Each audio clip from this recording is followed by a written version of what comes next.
The desert wasn't romantic. It wasn't a place of spiritual retreat or poetic solitude. It was a merciless geography where a single mistake, forgetting water, misjudging distance, traveling at the wrong hour, could end a life before sunset. Yet millions lived there. Families raised children there. Communities built economies there. How did they not just survive, but thrive in a landscape that killed the unprepared within hours? What did their houses look like? What did they eat when nothing grew? How did they keep water cool without refrigeration? And why does understanding this change everything about how we read the parables of Jesus? Stay until the end, because understanding this changes how we read the Gospels.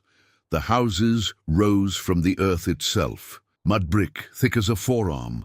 Walls built 2 feet deep to hold back the furnace outside. These weren't temporary shelters. They were fortresses against heat. The clay came from riverbeds during rare rains, mixed with straw and animal dung, pressed into wooden molds, dried under the same sun it would later resist. Each brick weighed heavy in the hands. Each wall took weeks to complete. You could smell the dry earth in them, a scent that never fully left even after years of habitation. Inside, the air felt different, cooler by 20 degrees, sometimes more. Small windows, barely wider than a man's shoulders, sat high near the flat roof. They let in light, but kept out the direct blast of afternoon sun. The floors were packed earth, swept daily, sometimes covered with woven reed mats that mothers made during the cooler months. In the corner, large clay jars stood buried halfway into the floor, amphorae, some taller than a child, their narrow necks sealed with cloth and wax. Water, the difference between another day and disaster. The roof wasn't decoration, it was a second living space. Families climbed wooden ladders as the sun descended, carrying sleeping mats, cooking fires, the day's final meal. The evening air moved up there, a blessed circulation that never reached the sealed rooms below during daylight hours. Children played on neighboring rooftops, jumping gaps, calling across the spaces between homes. Women ground grain on stone saddles, worn smooth by generations of hands. The scraping rhythm, a constant evening sound across every village.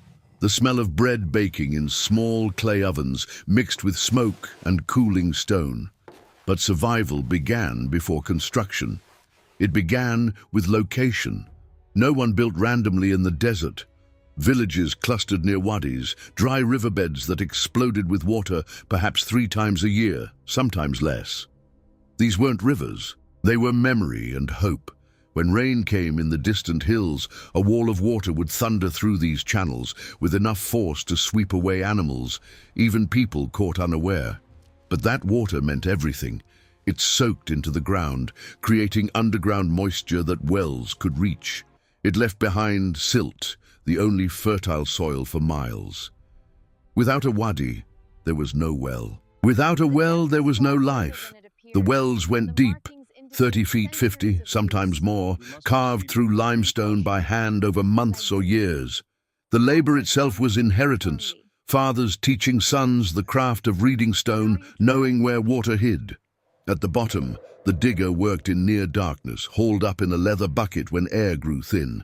The walls were lined with stones, fitted without mortar, each one placed to prevent collapse.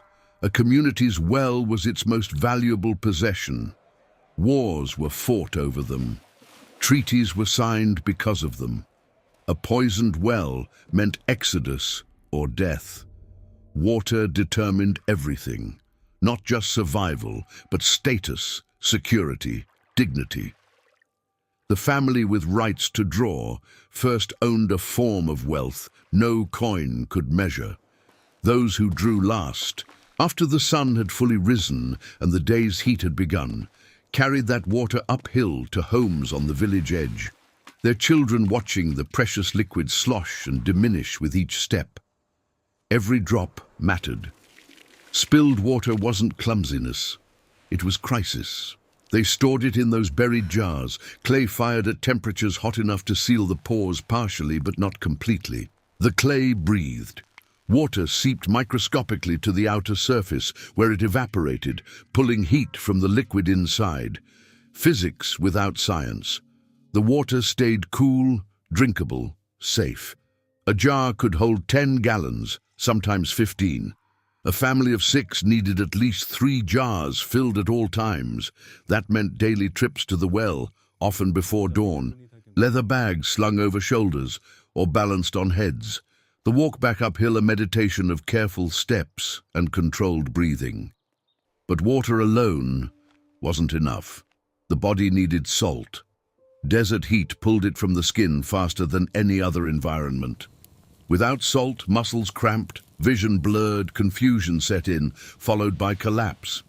They knew this, not from books, but from bodies. Salt came from the Dead Sea, a 6-day journey for many villages, carried back in leather pouches by traders who charged what thirst demanded. It was added to bread, to soups, to the thin yogurt drinks made from goat milk. Every meal contained it. Every meal had to. The diet was brutally simple. Barley bread, dark and dense, baked thin as parchment so it would dry and store for weeks without spoiling. Lentils, soaked overnight in water carefully measured, cooked with onions if the season allowed, with wild herbs if it didn't.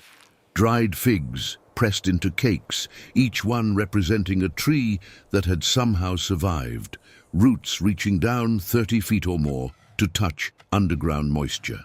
Dates from palms that grew only where water was certain, their sweetness a form of preserved energy that could save a traveler's life. Goat meat, rare, reserved for celebrations or emergencies, the animal too valuable for its milk and cheese to slaughter casually. They ate twice daily, never 3 times. Morning, bread dipped in olive oil, olives themselves if the harvest had been good. Sometimes cheese. Evening, lentil stew, more bread, perhaps cucumber if a small garden behind the house had been watered by hand from dishwater and cooking remnants carefully saved. Nothing was wasted.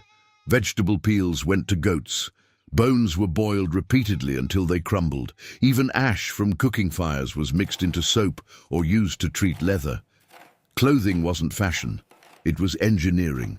Long tunics, loose, woven from wool or linen, depending on what a family could afford. Wool held heat at night when temperatures plunged 40 degrees from daytime peaks. Linen breathed better during the day, but offered no warmth after sunset.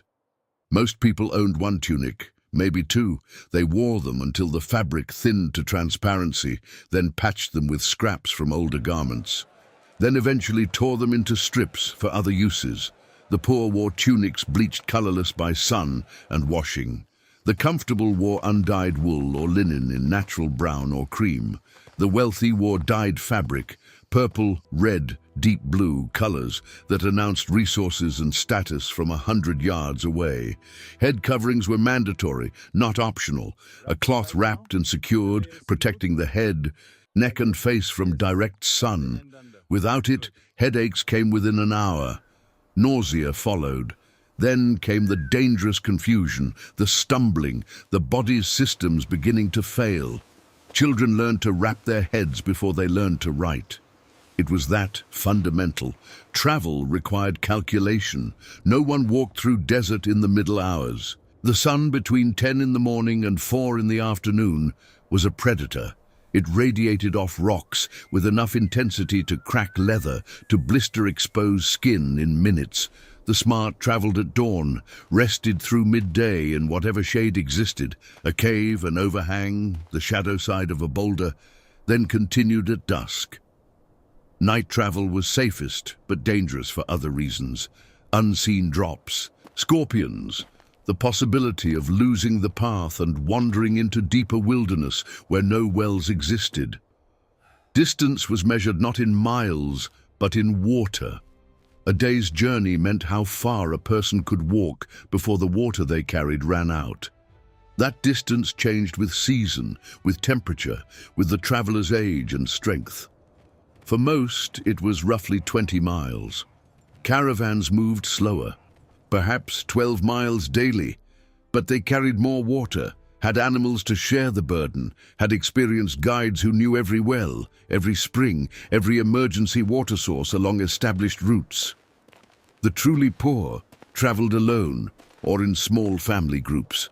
They carried water in goatskin bags that leaked slightly, losing perhaps a pint per day to seepage and evaporation. They couldn't afford to join caravans, couldn't pay the protection fees, couldn't keep pace with loaded camels. So they moved between known points, village to village, never venturing into the deep desert, where one missed landmark meant death. These were the people who understood viscerally that the hired hand runs when the wolf comes because he has no stake in the sheep, no margin for heroic loss. Shade was currency.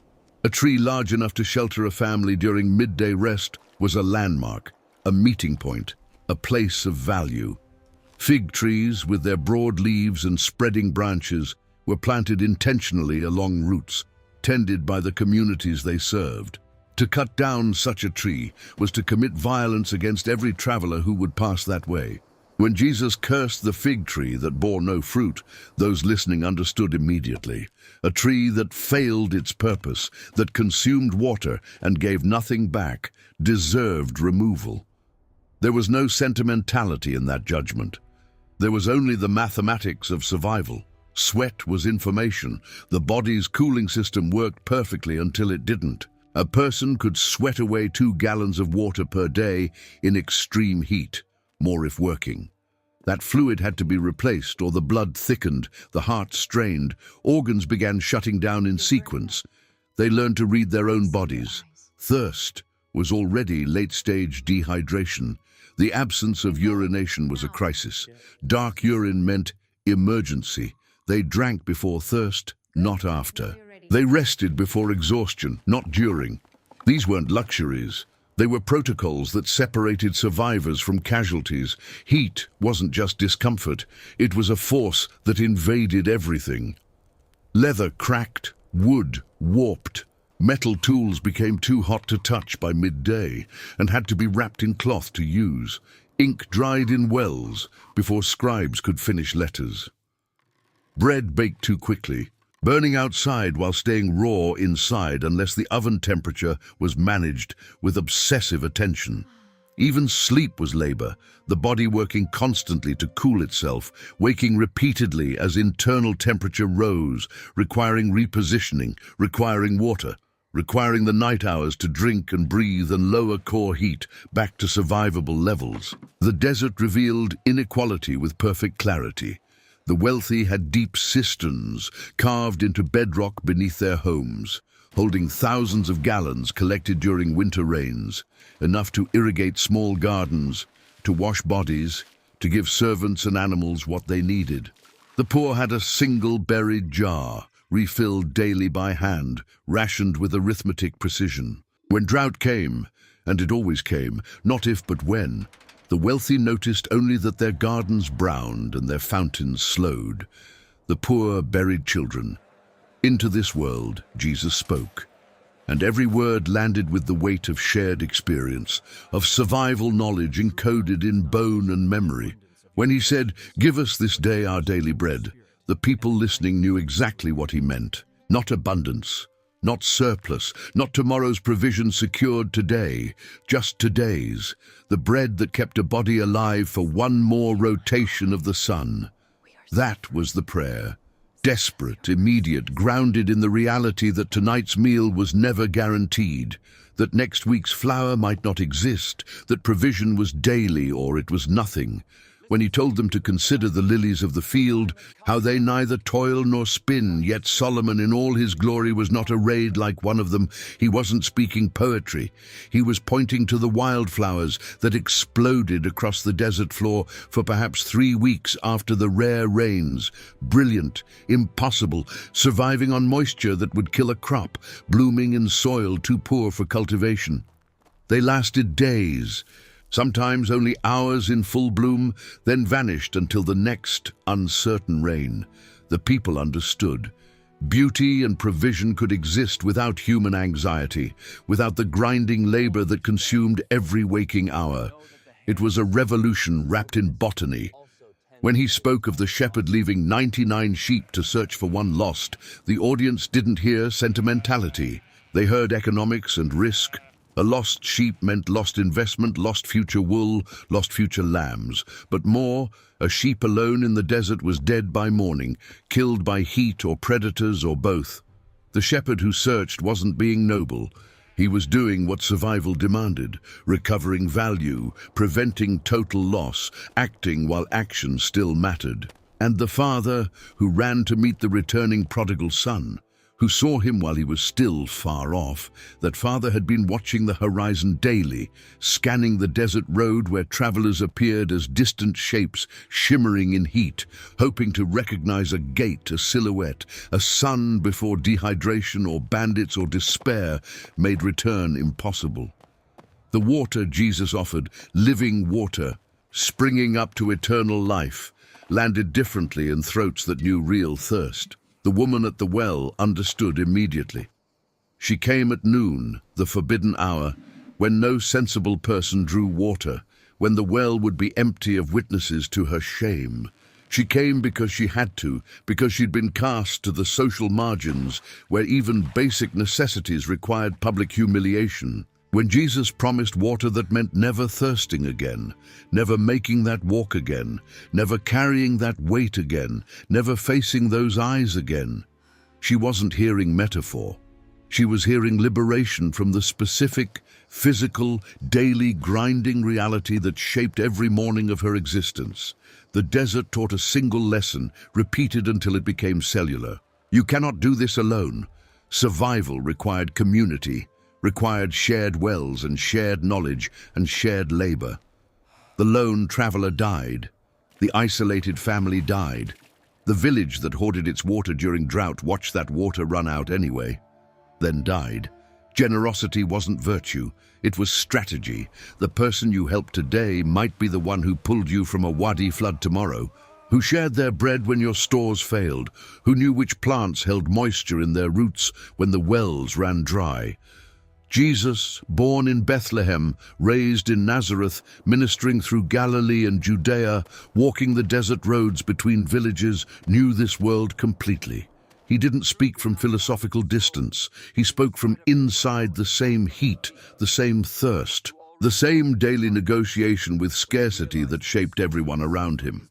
His words weren't abstractions imposed on life. They were life observed, understood, and transformed into teaching that made sense, precisely because it emerged from the concrete reality his listeners inhabited. Now we understand.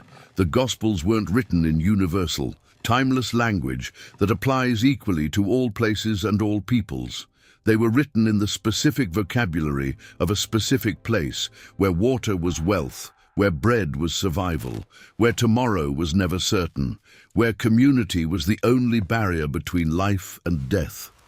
When we read them knowing this, knowing the weight of water jars, the sound of grinding stones, the smell of cooling mud brick, the feel of sun on wrapped heads, the words stop being ancient and distant. They become immediate. They become true in a way that academic study can never quite capture. The desert hasn't changed. It still kills the unprepared. It still rewards knowledge and punishes ignorance. It still teaches that we are fragile, that we need each other, that provision is gift, not guarantee. And the words spoken there 2,000 years ago still carry the same weight, the same truth, the same call to recognize our absolute dependence on water, on bread, on community, on grace.